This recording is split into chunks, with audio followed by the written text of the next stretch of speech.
Mga dapat mong malaman tungkol sa solar panel. So marami po nagtatanong nito at nagre-request sa akin na gawan ko daw po ng video. So ang video po na ito ay para sa lahat. Regardless po kung kayo ay nagpa-install lang, nag-DIY or bumili ng aparato or basta po may solar kayo sa bahay. Dapat po ninyo itong malaman dahil may epekto po ito sa charging system ng inyong solar. At sa video po na ito ay di-discuss din po natin yung tungkol sa parallel and series ng mga solar panels. Lalo na po yung magkaiba yung wattage. Kasi may mga nagtatanong din po kung pwede po bang pagsamahin yung magkaibang wattage ng panel. So umpisahan na po natin. Bali meron pong dalawang klase ng solar panel. Ayan, bali ito po yung monofacial na tinatawag. Isang side lamang po ang sumasagap ng liwanag. At ito naman po yung tinatawag na bifacial. Bifacial po siya kasi sumasagap din po yung ilalim niya. Nasa 10% po ang sinasagap niyan. At para po maging efektibo, ang bifacial na solar panel ay dapat nakaangat siya sa lupa or dun sa bubong. So yan po ay 1 meter ang allowance ko dyan. Ayan, para sumagap din yung ilalim. At yun naman pong monofacial na pinakita ko sa inyo kanina, yun po ay ilalagay ko sa bubong. So kahit kaunti lang yung allowance ng kawang niya dun sa bubong, ay okay lamang po yun dahil hindi naman siya bifacial. Hindi naman sumasagap ng liwanag yung ilalim. So itong aking 200 watts na panel ay meron din po yung bifacial na feature. Ayan. At kapag bumili po kayo ng solar panel ay meron na po yung wire sa loob, yan, nakaabang na. May MC4 connector na rin po yan. Tapos meron po kayong makikitang label sa likod. So hindi na po natin yan i-discuss lahat. Bali 4 lang yung i-discuss ko dyan para hindi tayo mainip. So nakakainip kasi panoorin yung mga terminologies ang i-discuss. So gagawin natin simple para mas maintindihan ng iba at hindi sila tamarin panoorin. Ayan, base po dun sa label na nakita natin dun sa likod ng solar panel na 200 watts. Meron po kayo dyang makikita na VOC at saka ISC. At meron din po kayo dyang makikita na VMP at saka IMP. At para po mas maintindihan natin, unahin po muna natin tong VOC at ISC. Ang VOC niya po ay 24.08 volts. At yun naman pong kanyang ISC ay 10.72 ampere. So ano nga ba ang ibig sabihin ng mga value na yan? Ayan, para po maintindihan nyo kung ano yung VOC at ISC, ipaliwanag natin ang actual. Ayan. Bali, yun po yung aking solar panel na 200 watts. Yung pinakita ko sa inyo kanina, tinanggal ko po muna doon sa system. Para po sa mga hindi nakakaalam, ang solar panel po ay sumasagap ng liwanag, hindi po init. So baka po magtaka kayo kapag umuulan or makulimlim ay may harvest pa rin yung ating solar panel. Kumbaga kumakarga pa rin yung ating battery. Dahil yan po ay kumukuha ng liwanag, hindi po init. So dumako na po ulit tayo dito sa VOC at saka sa ISC. Yung po nakikita nyo na VOC na 24 volts, yun po ay yung reading ng ating solar panel nang walang load. Halimbawa po ito, open lang siya, open circuit siya. Yun po ang meaning ng VOC, open circuit voltage. Ibig sabihin, hindi siya nakakonekta sa battery or sa SCC. Wala. Ganyan, naka-open siya. So pag sinukat po natin yan, ilalagay nyo po dito sa 200 volts, ayan, DC. Yan po yung ating susukatin DC. Yung po yung symbol ng AC, ito naman yung symbol ng DC. Yung AC po ayun yung kuryente na 220 volts natin sa bahay. At ito naman pong DC, ito yung voltahe na makukuha natin sa mga batteries at solar panel. So ilagay po natin sa 200 volts kasi 24 volts po yung pwede nating ma-read. So kapag nilagay natin yan sa 20, mag-e-error po yung ating tester dahil lagpas siya dun sa gusto mong basahin. 20 volts yung gusto mong maximum, 24 volts yung pwede mong masagap dito. So, ilalagay po natin yan dito sa 200 volts DC. Ayan. Sukatin na po natin. Ilagay lang po natin ito sa positive at negative niya. Ayan. Ang reading po ay 24.1. Ayun. Yung ISC naman po, yun yung amperahe na pwede mong makuha ng open circuit. Kagaya nito. Wala siyang load. Hindi siya nakakonekta sa SCC or sa battery. Open lang siya na ganito. So, yun po yung ISC, yung amperahe. So, hindi natin yan masusukat dahil pwede mo lang masukat ang amperahe kapag dumaan na siya dun sa processing ng may load. As in, dumadalo yung kuryente, yung amperahe at voltahe dun sa wire. So, hindi po natin yan masusukat. So, hindi rin po natin yan pwedeng sukatin gamit yung tester natin kahit naka-load yan. Dahil 10 ampere lang po yung maximum nitong ating tester. So, yun po ay 10.72. Kapag sinubukan natin ipilit na sukatin, ay pwede pong bumigay itong tester natin dahil hanggang 10 amperes lang po yan ang maximum. Sa mga 100 watts po, nasubukan ko na yon. Masusukat mo po yung amperahe ng mga maliliit na panel gamit itong tester. Kapag ginamit mo itong slot na to, ayan, masusukat mo na yung amperahe ng maliliit lang. Basta titingnan nyo palagi yung ISC. Baka kasi magsukat kayo ng amperahe na dumadaloy dun sa panel. Ang advice ko po ay hanggang 100 watts lang yung pwede nyo sukatin. So ayun po, malinaw. Ito yung VOC at ISC. Walang kahit anong nakakonekta dun sa ating solar panel. So ano naman yung VMP at IMP? Base po ulit dun sa ating label, yung VMP at IMP niya, isusulat ko na lang, 19.69 volts. At yung IMP naman niya ay 10.21 ampere. So ito naman pong VMP at IMP, ito naman yung actual reading ng voltahe at amperahe na nakukuha mo dun sa solar panel mo kapag may load. Ibig sabihin po, yung solar panel ay nakakabit dun sa iyong solar charge controller. So para po makita natin yung VMP, ilagay na po natin ito dun sa ating solar charge controller. So safety tips po, huwag po kayong magkakabit or magtatanggal ng connection ng solar panel under load. Ang ibig pong sabihin, patayin nyo po muna yung inyong circuit breaker na galing sa panel. Ayan, yung connection ng panel papunta dun sa ating SCC. Patayin nyo muna yung breaker bago nyo ikabit at or magtanggal ng ganitong wire na galing sa solar panel papunta sa inyong solar charge controller. So patay po yung ating circuit breaker, naka-off. So safe po tayong magkakabit nito.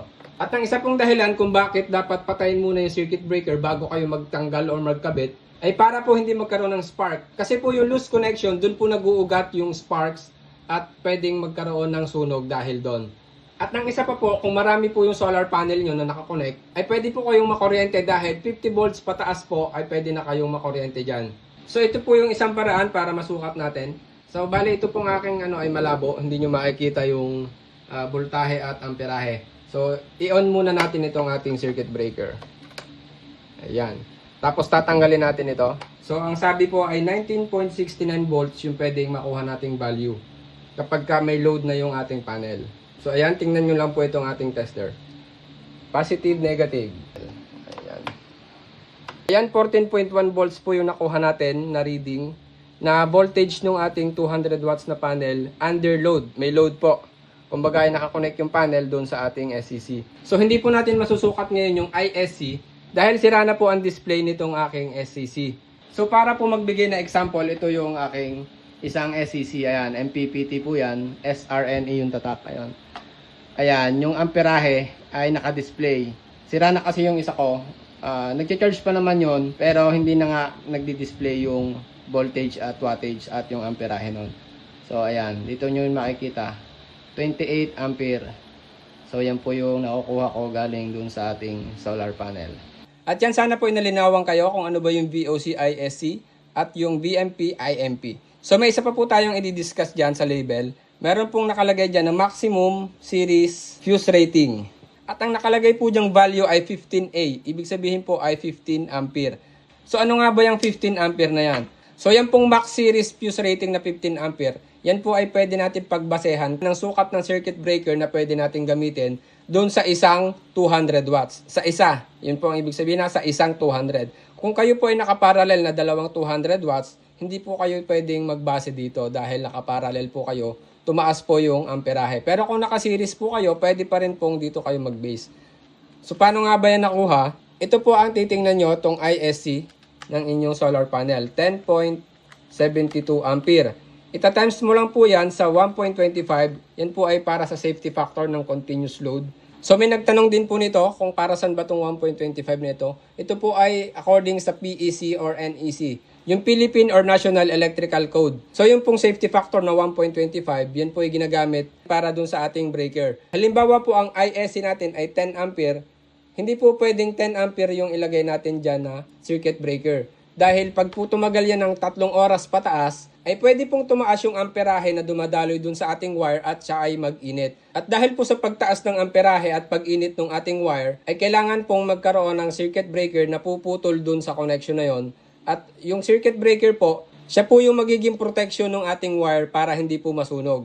So ika-cut off na po ng circuit breaker yung connection. So yun po ang trabaho ng circuit breaker. So 10.72 ampere times 1.25 is 13.4. At ang sabi po ay huwag kayo magra-round down. Halimbawa ay 13.4 yung nakuha yung value. So yung pinakamalapit dito na mas mataas. So ang pwede pong gamitin natin dito ay 15 ampere or 16 ampere. Kaya po nakuha yung ating value na 15 ampere. So yun po yung pwede nyo sundin kapag sa isang 200 watts. Pero kung naka-series naman po kayo ng dalawa, pwede pa rin pong pagbasehan ito dahil hindi naman tataas ito kapag nag-series kayo. Ang tataas po ay yung voltahe. Sa wire naman po, may mabibili naman po kayong mga PV wire. Yun po ang tawag sa mga wire na ginagamit sa solar panel, yung PV wire. So ang pinakamababa naman pong mabibili nyo ay 12 AWG, 10 AWG at 8 AWG. So ang pinaka-common na ginagamit po natin ay 10 AWG at 12 AWG. Kasi yung 8 AWG po ay masyadong mataas na yung amperahe na kaya nun. So yun po ay sa mga malalaking systems na or dun sa mga nagpaparallel ng mga solar panel. So sa atin po mga small solar setup, pwede na po sa atin ang 12 AWG dahil yun po ay may ampacity na 20 hanggang 30 ampere. So para naman po sa pagsisiris ng solar panel, dito po kayo magbe-base sa VOC dahil yun po ang lumalaki kapag nag-series po kayo ng solar panel. Halimbawa po ay dalawang 200 watts, pinag-series po ninyo, ang kalalabasan po niyan ay madodoble lang yung ating VOC pero mananatili yung ISC. Halimbawa po ay 24.08 times 2 dahil naka-series po, madodoble lang yung ating VOC. Magiging 48 volts pero 10.72 ampere pa rin yung ating ISC. At ganun din po itong IMP. Madodoble lang din po itong VMP. Sa series po, halimbawa po ipinag-connect nyo yung dalawang 200 watts na panel, yung positive at negative niya. So ang kalalabasan po niyan, madodoble yung VOC at VMP pero mananatili ito. So doon po pumapasok yung maximum ng ating SEC. Ayan dito. Nakalagay po dito, max VP array input hanggang 120 volts lang po. Yung pwede nyo gamitin sa solar charge controller na ito. So yun po ay ilang 200 watts na panel. So ito po ay usapang series ha. 24.08 times 4. Ayan, 96.32 volts. So apat na 200 watts lamang po yung pwede nyong gamitin sa solar charge controller na ito. So kapag sinubukan nyong gawing 5, 24.08 times 5 is 120.04 volts. So lalagpas po kayo dun sa maximum VP array input na 120 volts. Pero mayroon pong mga gumagawa niyan. Ang sabi naman po nung iba ay okay naman daw. Pero para po sa akin ay hindi ko nasusubukan lalo na at mahal itong bili ko sa ganitong SCC dahil ito po ay MPPT. Ayan. At kapag usapang parallel naman po, halimbawa ay dalawang solar panel, positive, negative, positive, negative. Ito po ay positive, negative, positive, negative. Yan, pinag-series natin yung kanina. Ngayon naman ay ipagpaparallel.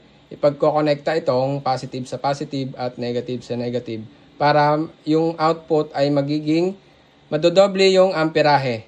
Itong IMP at ISC. Pero mananatili yung VOC at VMP. Ano? Hindi siya madodoble. Ito yung madodoble dyan pag dinalawa mo. So, dyan naman po, kahit sampuin mo yung 200 watts na panel, ay pasok yung VOC niya dito, saka yung VMP sa maximum input voltage. Pero yung amperahe, kahit gaano kadami yung pwede mong makuha, ay hanggang 60 ampere lang yung ibabato nitong SCC papunta dun sa iyong battery. So kahit pagawin mong 100 yan, ay 60 ampere pa rin yung ibabato nito dun sa battery. At ang isa pa rin pong problema sa pagpaparallel ng mga solar panel, ay pwede pong masunog yung inyong MC4 connector at yung inyong wire. So ito po kasi ay mapipersa na lahat ng dadaloy na amperahe dadaan dito. So meron po kasing nabibili sa online na naka-Y, yun po yung gagamitin mo dito, naka-Y siya para mapag-connecta mo ng nakaparallel ito. So yun po yung kadalasang nakikita ko na nasusunog. So meron po din akong isa-suggest sa inyo, ito po ay solid pins. Yan, yan yung laman nito, yan yung ginagamit ko, solid pins, 50 ampere po ito. So mataas pong amperahe na pwedeng dumaloy dito at hindi siya masusunog. So unlike po dito sa mga nabibili na manipis, ayan, hindi siya solid pin. So ilalagay ko po sa comment section yung link kung saan nyo po mabibili yung ganitong solid pins para doon sa inyong MC4 connector. So kagaya din po nung vlog ko nung nakaraan, yung sa battery naman, ay parehas lang po ang logic tungkol dyan. So pagka pinag-series mo, pinag-connect mo yung negative at positive, ay madodoble yung ating voltahe. At kapag naman nakaparallel, pinag-connecta mo yung positive sa positive, negative sa negative, mananatili yung voltahe pero madodoble naman itong ating amperahe. So ang tanong, alin ba yung mas maganda sa solar panel? Nakaparallel or naka-series? So yung parallel po, ayun yung pinagko-connecta yung positive sa positive at negative sa negative. Positive, positive, negative, negative. Ayan, pagkukonekta yung dalawang yan. Ang series naman ay yung pagkukonekta mo rin yung dalawang solar panel, yung positive at negative niya. Ito yon, ipagkukonekta mo itong dalawa na to. Yun yung series. So ano nga ba yung pinagkaiba nitong parallel at series dun sa actual na harvest ng ating system? So yan po ay malaki ang pinagkaiba. Ang series po ay maganda lamang dahil yung voltage niya yung lalaki at yung amperahe naman ay mananatiling maliit. So hindi mo kailangan ng malaking wire sa series. Unlike sa parallel, madodoble yung amperahe so kakailanganin mo ng malaking wire. So mas makakatipid ka sa wire dito sa series. Pero lamang ang parallel sa series pagdating sa harvest. So paano ko nasabing lamang yan? So sa solar panel po kasi ay may tinatawag tayong shading. Halimbawa po ay meron diyang puno, wire katulad nun. Tapos halimbawa ay makulimlim at yung tayo ng araw. Kapag po natabunan niya ng anino or ng kahit ano, yun po ay tinatawag na shading. So mababa po yung harvest kapag ka merong may mga nakasagabal dyan para kumuha siya ng sunlight. At yun na nga pong mga nabanggit ko, yun yung example ng shading. Makulimlim, tag-ulan, hindi siya nakaharap sa araw, may ibon, may ipot ng ibon, may wire na nakaharang sa araw. So kahit gano'n po kaliit yung haharang dun sa pag-harvest ng solar panel ng liwanag, ay maituturing na po yung shading. Ang tawag po dun ay micro shading. So ano po ang connection ng shading dun sa pag-harvest? So gawin po nating example yung ating 200 watts na panel. Halimbawa po lahat yan ay 200 watts. Lahat po sila ay 200 watts. Sa series po, kapag ka nagkaroon tayo dito ng anino o kaya ay may humarang dito sa 200 watts na to, like for example po ay nagkaroon ng anino, bumaba yung harvest niya, naging 100 na lang dahil nga may anino itong isa. Itong isa ay full yung nakukuha niya sa solar. So ang mangyayari po dyan ay madadamay niya itong isa.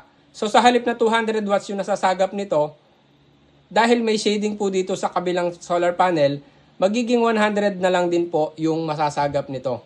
Dahil sila po ay naka-series. Unlike po sa nakaparallel, kahit ito ay magkaroon ng shading, halimbawa ay may anino, may dahon, kung ano man yung haharang na liwanag papunta dito sa panel na ito, ay hindi po maapektuhan yung isang panel dahil sila po ay nakaparallel. So kung ito po ay 100 watts yung nasasagap, itong isa ay full na 200 watts, so magiging 300 watts po yung nasasagap nila. 300 watts.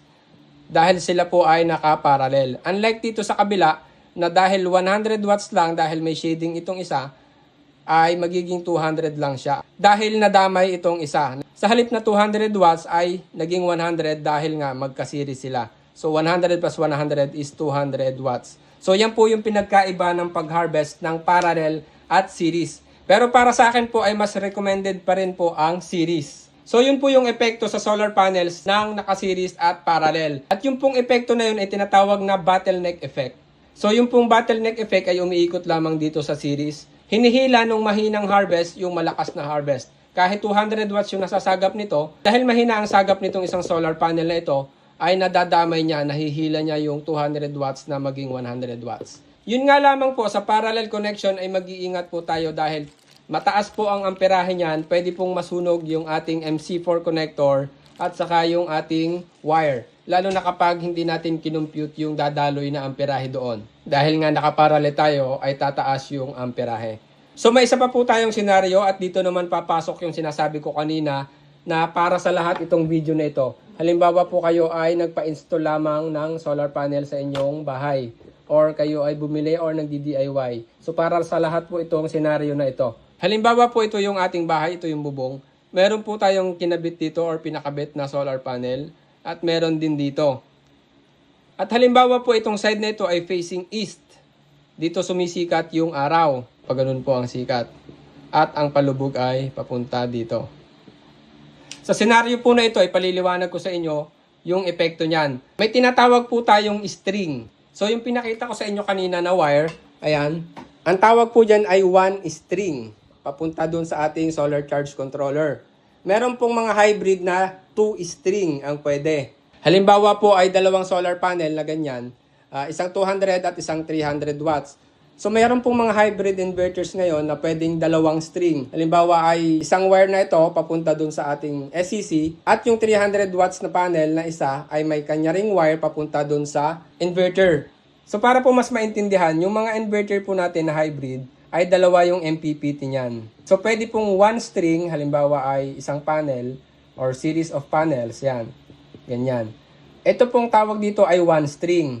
So, kung magdadagdag po kayo ng panel, halimbawa ay dalawang panel lang, pwede nyo pa pong ikabit dito sa isang MPPT nung ating hybrid na inverter. Yan. Bali, nag 2 string na po yan. Ano? Ayan. Naintindihan nyo naman po ano? One string at one string equals 2 string.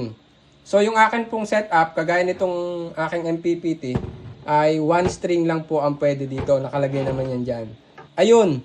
Number of input strings, 1. So, isang string lang po ang pwede dito. So, ano namang kinalaman nitong bubong na to dun sa string na yon? So, halimbawa po ay umaga.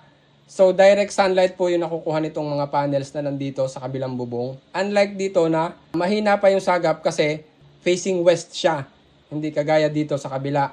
So, kung yan po ay one string lang, halimbawa pinag-connecta natin yan sa isang hybrid na inverter. Kung yan po ay naka-series, positive, negative, considered po itong kabilang ito na shading. Dahil itong kabila ay malakas sumagap, itong kabilang bubong nyo ay mahinang sumagap. So, mahihila nitong mahina, kahit pa ito itirik ang araw dito, kung yan ay one string lang kayo, ito ang susundin. Halimbawa, ito ay 1,000 watts.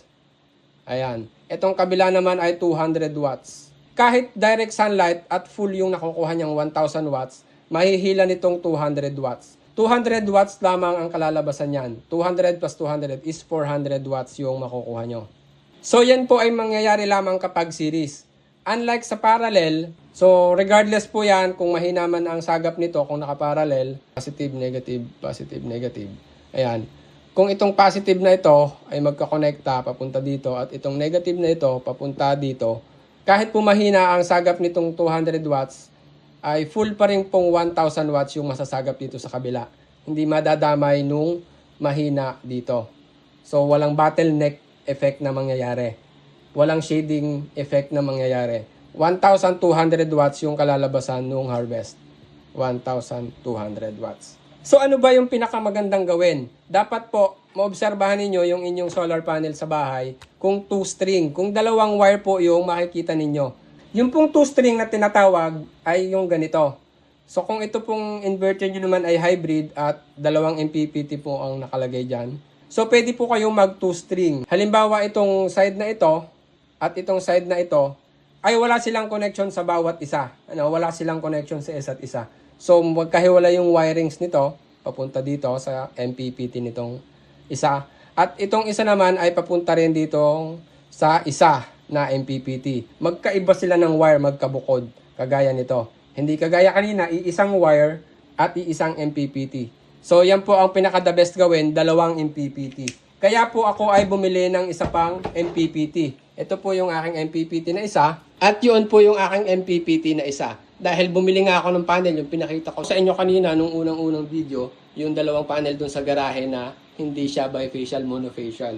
So, bukod ang MPPT nun, at bukod ang MPPT nitong dalawang 590 watts. So, ito yung gagamitin kong MPPT doon sa bagong dagdag. So, yun po yung tinatawag na 2 strings. So, walang epekto yung micro shading or macro shading. So, may isa pa pong tanong at malimit ko po itong nakikita. Nagtatanong sa mga videos ko, nagko-comment. So, paano daw kung magkaibang wattage? Halimbawa po, dalawang panel. Ayan, medyo gutom na tayo. Halimbawa, itong isa ay 200 watts. Itong isa ay 100 watts. Kung pwede daw ba yung ipag-connect? So, ang payo ko po dyan ay magkaibang MPPT na lang. Ganyan. Tig-isa sila ng MPPT. Papunta doon sa isang battery. Ayan. Ito ay battery. Yan po ang magandang gawin dyan. So, kasi masyadong malaki na po yung agwat niyan, papasok nga dyan yung bottleneck effect na tinatawag. Mahihila nitong 100 watts yung 200 watts na panel. So, kahit sagad yung 200 watts na nakukuha nyo dito, ay 100 lang yung makukuha niya kasi magkakonekta sila. Pero kung ganito na magkaiba yung MPPT or yung SCC nila, PWM, ay makukuha nyo yung full potential nung 200 watts yung panel at 100 watts. Unlike dun sa iisang MPPT, ipag-series nyo man yung dalawang yan ay ganun pa rin yung kalalabasan. 100 watts plus 100 watts is 200 watts sa halip na 300 watts. Maganda po sana na ipag-parallel ito pero hindi po yan recommended dahil magkaiba po ang voltage niyan. Ito pong 200 watts ay nasa 24 volts ang BOC. Ito namang 100 watts ay nasa 18 lamang. Hindi po yan recommended dahil magkaiba sila ng voltahe. Kasi kung parehas po sana sila na 18 volts, pag pinag-parallel mo yan 200 watts at 100 watts, ang kalalabasan niyan ay 300 watts.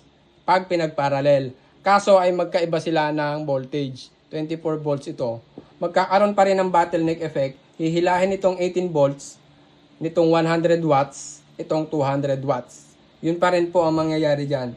Hindi pa rin masasagad. 200 watts pa lang din po yung pwede nyong makuha dyan sa dalawang pinag-parallel na magkaibang solar panel. So para sa mas madaling paliwanag po ulit, dahil nga nakaparallel, kung ang amperahe po nitong 200 watts ay 11 at ang 100 watts naman po ay 5.5 ampere, yan lang po ang mag-a-add. 5.5 plus 11 is 16.5 ampere. Yun nga lang ay hindi siya recommended kasi nga ay mas mataas yung voltahe nitong isa. So ang mangyayari, ipipersahin itong 24 volts, itong 18 volts, so mag-over voltage po ito at pwedeng masunog. At dito po papasok yung ginagawa ng iba na naglalagay sila ng blocking diode. So yung pagkakaparallel po nitong dalawa ay lalagyan nila ng blocking diode. Halimbawa itong positive papunta sa positive ay may blocking diode silang nilalagay. Itong negative sa negative, lalagyan din nila ng blocking diode. Ayan. So ang purpose po nito, itong 24 volts ay hindi pupunta dun sa 18 volts ng pabaligtad. So ang mangyayari, yung voltahe na nanggagaling sa 100 watts which is 18 volts ay pwedeng pumasok dito sa ating 24 volts na 200 watts na panel. So dahil naglagay tayo ng blocking diode, hindi yan mag-work backward. So yun ang mangyayari dyan. Kaya sila naglalagay ng blocking diode. So ayun po, medyo napagod po tayo dahil napakahaba ng ating video na ginawa. Sana po ay nasagot ko yung katanungan ng iba na nagko-comment dyan sa aking video. At sana po ay may natutunan kayo kahit paano dito sa video ko na ito. At kung mayroon man po, pwede po bang pakishare para malaman din po ng iba. Maraming salamat po.